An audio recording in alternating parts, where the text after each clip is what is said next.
Corona को लेकर IIT Kanpur से एक चौंकाने वाली रिसर्च सामने आई। इस रिसर्च में ये दावा किया गया है कि मई के पहले हफ्ते में कोरोना संक्रमण पीक पर रहेगा। रिसर्च में दावा किया गया है कि महाराष्ट्र में कोरोना संक्रमण पीक पर पहुंच गया है, जबकि 30 अप्रैल तक यूपी, दिल्ली, गुजरात और पश्चिम बंगाल में कोरोना संक्रमण पीक पर रहेगा। रिसर्च में यह भी कहा गया है कि कोरोना संक्रमण का प्रभाव 7 दिनों तक ज़्यादा रहेगा, इसके बाद धीरे धीरे नीचे आएगा। आईआईटी कानपुर की ये रिसर्च गणित विज्ञान पर आधारित है, जिसे पिछले साल के देश भर के आंकड़ों के अध्ययन के आधार पर किया गया है।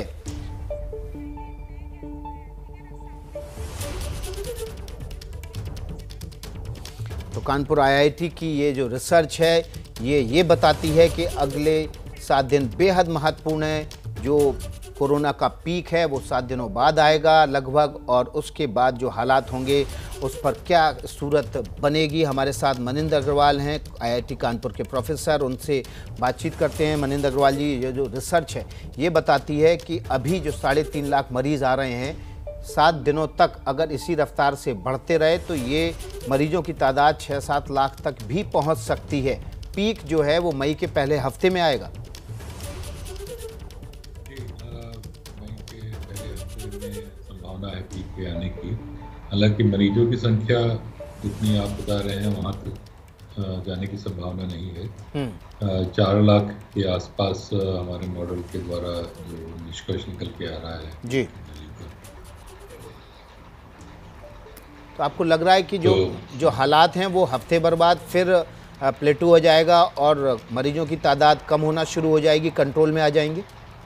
जी, यही अनुमान है कि मई के पहले हफ्ते में कभी पीक पे पहुंचेगा और उसके बाद नीचे आने शुरू हो जाएगी मरीजों की संख्या। और जिस तेजी से ये ऊपर बढ़ी है लगभग उसी तेजी से संभावना है नीचे भी आने की। ये मनिंदर अग्रवाल जी, हमने देखा जब पिछली बार वेव आई थी कोरोना की, उस वक्त भी बहुत सारे इसी तरह की रिसर्च और स्टडी की गई थी, लेकिन ये वायरस किस तरह से बिहेव करेगा, ये किस और जाएगा, कितने दिन ठहरेगा, कितने लोगों को इन्फेक्ट करेगा, इसको प्रेडिक्ट करना बड़ा मुश्किल हुआ था। और पिछली बार भी सारी रिसर्च जो है वो धरी रह गई थी।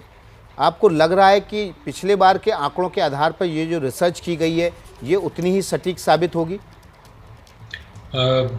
बस एक चीज़ मैं आपसे बताना चाहूँगा कि हमने जो मॉडल निकाला है वो पिछली बार की वेव पर भी हमने प्रयोग किया था, और उसके द्वारा हमने अगस्त के अंत तक ये बता दिया था कि सितंबर में कभी पीक आएगी, और वास्तव में वैसा ही हुआ। ये सारे रिजल्ट्स हमने अक्टूबर में पब्लिक भी किए थे, और उसके बाद से हम लोग ट्रैक कर रहे हैं लगातार, और फरवरी तक हमारा जो प्रेडिक्शन था कि काफ़ी नीचे आ जाएगी वो भी सच हुआ। लेकिन हमारा ये अंदाज गलत हुआ कि उसके बाद और कोई बड़ी पीक नहीं आएगी, जो कि इस बार जो सेकेंड वेव तो बहुत ही बड़ी पीक की तरफ हम लोग जा रहे हैं। और हमने एनालिसिस करके निकाला भी कि किस कारण से हमारा जो अंदाज था वो गलत था, तो अब हमने उसको ठीक करके। तो किस कारण से आप तब गलत साबित हुए करके आप हमने एक तो वायरस का जो म्यूटेंट काफ़ी आ गए हैं जिनकी वजह से और संक्रमण तेजी से फैल रहा है, तो ये हमने अपने मॉडल में संभव ही नहीं है कि हम कैसे उसको समझें कि कितना तेजी से बढ़ सकता है म्यूटेंट की वजह से जी। और दूसरा कारण था कि बहुत सारे लोगों ने अपने को बचा के रखा हुआ था, बहुत ध्यान रख के प्रिकॉशन रख के कि किसी तरह उनको संक्रमण न पहुंचे। बहुत हद तक काफ़ी लोग अपने घरों में या अपनी लोकेलिटीज़ में ही थे, बाहर नहीं निकल रहे थे। तो वो फरवरी के महीने के बाद कुछ ऐसा सब जगह सब लोगों ने मान लिया कि अब कोरोना यहाँ समाप्त हो गया है, तो काफ़ी संख्या में बाहर निकल के आए और सब जगह सबसे मिलने लगे, जाने लगे। तो उसकी वजह से वायरस को बहुत सारे ऐसे लोग मिल गए जो संक्रमित नहीं थे और फिर तेज़ी से फैला। मनिंदर अग्रवाल जी, अभी आपको क्या लग रहा है जो अभी संक्रमण फैला है ये कितने फीसदी आबादी तक पहुंच चुका है? क्या कम्युनिटी स्प्रेड हो चुका है? जिस तेजी से फैल रहा है उससे तो यही लग रहा है कि इस समय हम कम्युनिटी स्प्रेड वाली स्थिति में हैं। और कम्युनिटी स्प्रेड वाली स्थिति में का एक ये नुकसान होता है कि बहुत तेज़ी से फैलता है, लेकिन साथ ही साथ अगर हम कुछ समय तक उसको मैनेज कर सकते हैं तो फिर उतनी ही तेजी से वो कम भी गिरता भी है, क्योंकि फिर बहुत सारे लोग संक्रमित हो चुके होते हैं, तो फिर उसको नए लोग मिलते नहीं है संक्रमित करने के लिए, और फिर वो नीचे आने लगता है। आपकी रिसर्च क्या कहती है, कब तक हर्ड इम्यूनिटी आ जाएगी? अगर कम्युनिटी स्प्रेड हो गया है तो इसका मतलब है हर्ड इम्यूनिटी भी बहुत जल्दी करीब होगी?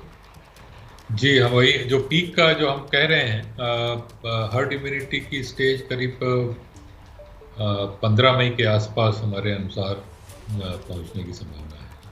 जी, तो आप बड़ी जानकारी दे रहे हैं। मनिंदर अग्रवाल प्रोफेसर हैं आईआईटी कानपुर के। उनका कहना है कि 15 मई के आसपास देश में हर्ड इम्यूनिटी वाली स्टेज आ सकती है।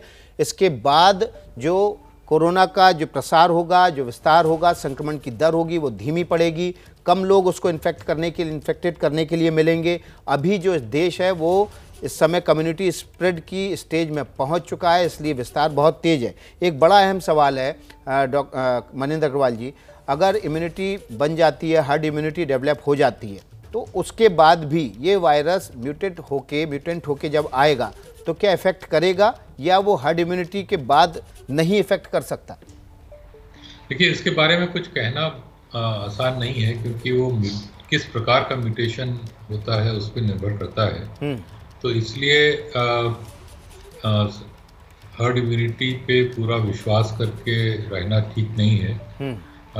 वैक्सीन लेना बहुत आवश्यक है, क्योंकि वैक्सीन हमारे देश में जो दोनों इस समय अवेलेबल हैं और बाहर से और वैक्सीन आ रही हैं, उनमें से अधिकतर जो हैं वो कई प्रकार के वायरस को, कई प्रकार के म्यूटेशंस को वो हैंडल कर सकती हैं। तो इसकी वजह से थोड़ा जो वैक्सीन लेने के प्रति थोड़े संकोच था लोगों में पहले, वो संकोच नहीं करना चाहिए। वैक्सीन के जो डेटा आ रहा है उससे भी बड़ा साफ है कि वैक्सीन के लेने के बाद जिनको संक्रमण पहले तो संक्रमण होता नहीं है, और यदि होता भी है तो भी बहुत ही माइल्ड रहता है, तो इससे किसी को कोई नुकसान नहीं होता जी। तो वैक्सीन इसलिए बहुत अच्छी तो वैक्सीन लेना बहुत ज़रूरी है। लेकिन अगर वैक्सीन नहीं लेता है कोई व्यक्ति और ये संक्रमण इसी तरह फैलता रहता है, तो पिछले जो महामारियां फैली, जैसे स्पेनिश फ्लू फैला था, 2 साल 2.5 साल तकरीबन वो उसकी लाइफ रही, उसके बाद वो डिसअपियर होना शुरू हो गया था।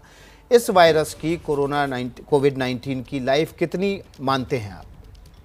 देखिए, इसकी लाइफ अब ये कहीं जाने वाला नहीं है। वायरस एक बार आ गया हमारे बीच में तो यहीं रहेगा, चाहे ये वायरस हो, स्वाइन फ्लू का वायरस हो या कोई और हो।